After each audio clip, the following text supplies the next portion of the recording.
I'm Dr. Youping. I've been making rocket engine for 25 years.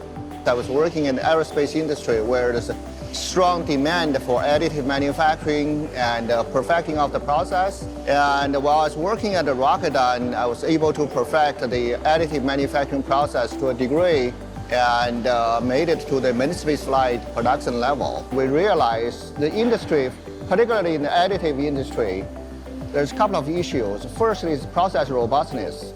And are you able to consistently produce high quality material? Second is we realized through the metallurgical control, we were able to produce material far superior compared to the raw material. So traditionally, the niobium are produced in the raw form and producing ingot and subsequently reduced and machined into the parts.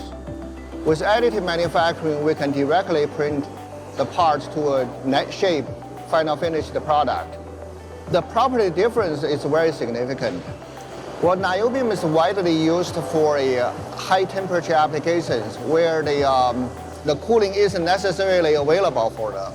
Basically, propulsion systems in the upper stage or the space flight control are using niobium. Niobium itself is a high temperature refractory material, so it can sustain the temperature where the Inconel or superalloy melts already. It's very ideal applications for the propulsion, and we apply that propulsion material onto the hypersonic space flight. We were working on an Air Force project where it requires all the niobium C103 to be produced domestically. So the niobium powder we use is called C103, niobium C103. That's particularly produced in the United States. Everything is domestically produced. I am really excited joining the ADDMAN group.